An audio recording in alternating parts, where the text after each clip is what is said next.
Si. La justice doit être publique. Et oui, alors que la justice doit être publique, alors que Mais pour que la justice soit publique, il faut qu'elle puisse s'appuyer sur des témoignages publics. Oui. S'il n'y a que des on-dit personnes.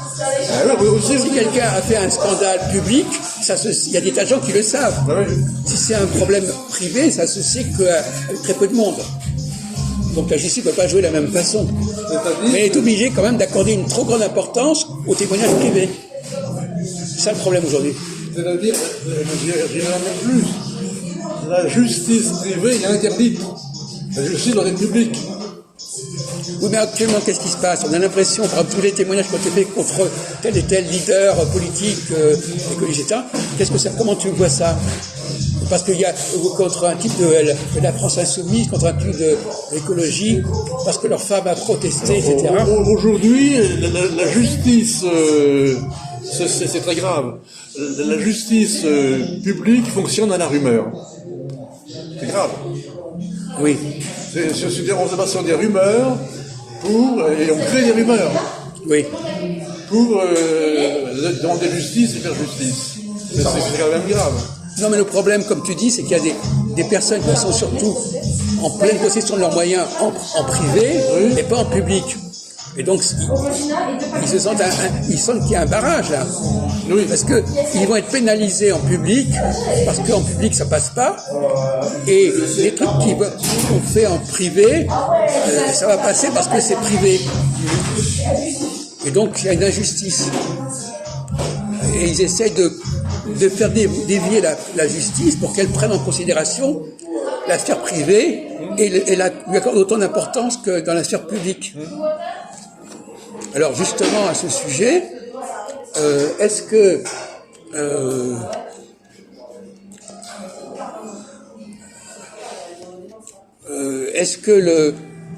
comment dirais-je,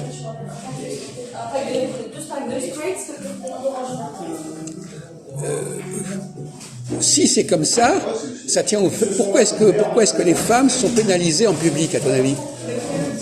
Qu'est-ce qui fait que dans leur mode de fonctionnement, elles n'arrivent pas à se contrôler en public? Ce sont des enfants. Pourquoi leur parole publique n'est pas aussi appréciée et souvent elles se retournent contre elles?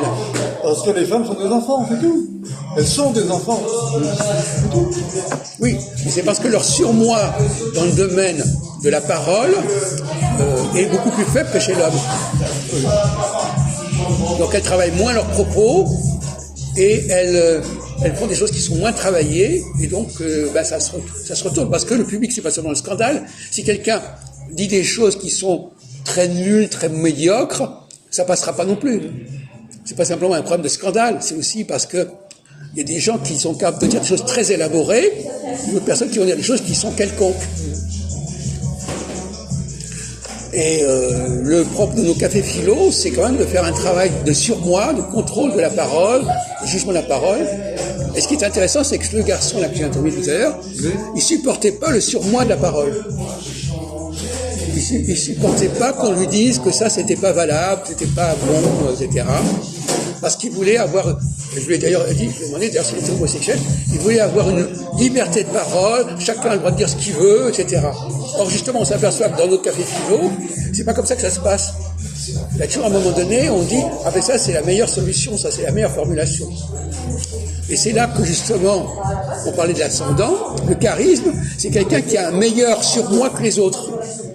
Celui qui travaille mieux son propos, eh bien, ça lui donne du charisme. Et celui qui dit des propos qu'il n'a pas travaillé, eh bien, ça affaiblit son charisme. Donc, c'est le contrôle de la présentation visuelle et auditive qui génère du charisme sur le plan, voilà, pour quelqu'un. C'est ça la clé, à mon avis. Et là, je crois que les gens sont capables d'apprécier le niveau surmoïque, le niveau de surmoi des gens. Il dit celui-là, on voit qu'il a une maîtrise de son propos, il a élaboré son propos plus que la moyenne des gens. Et c'est pour ça d'ailleurs que dans nos réunions, il n'y a pas de femmes. parce que quelque part, elles sentent que c'est pas l'endroit, et surtout parce qu'elles ne sont pas capables d'apprécier la qualité du surmoi des hommes. Stop.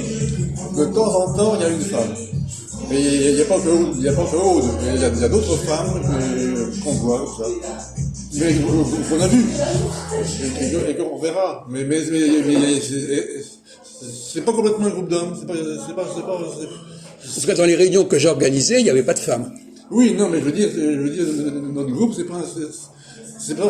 Mais si, parce que notre groupe, il a un mode de fonctionnement qui est très particulier, qui est très exigeant, et non, quand il se féminise, eh bien les femmes sont beaucoup plus preneurs. C'est un groupe mixte avec très peu de femmes. Oui. C'est ça. C'est pas un groupe d'hommes, c'est un groupe mixte avec très peu de femmes. Oui. Mais qui est surmoïque, j'appelle ça surmoïque, c'est-à-dire qu'il est à la recherche de la meilleure formulation, du meilleur dire. Et quand on n'a pas cette exigence de formulation aussi élaborée que possible, eh bien on voit pas l'intérêt de ce genre de discussion. On comprend pas pourquoi Socrate fait ce qu'il fait, etc. Mais ce qui est intéressant dans le cas, par exemple, de la chinoise, là, qui est à côté, elle a fait tout un problème avec moi sous prétexte que j'avais pas l'odeur qu'il lui fallait. Oui. Elle a même dit que je puais. Oui. Bon, et bien ça, c'est un comportement très féminin. Elle met sur le tapis, dans une discussion publique, une problématique très personnelle, finalement. Quelqu'un qui s'occupe de public, de la vie publique, il n'a pas à entrer avec des critères de type privé. Oui. Je vais. Oui,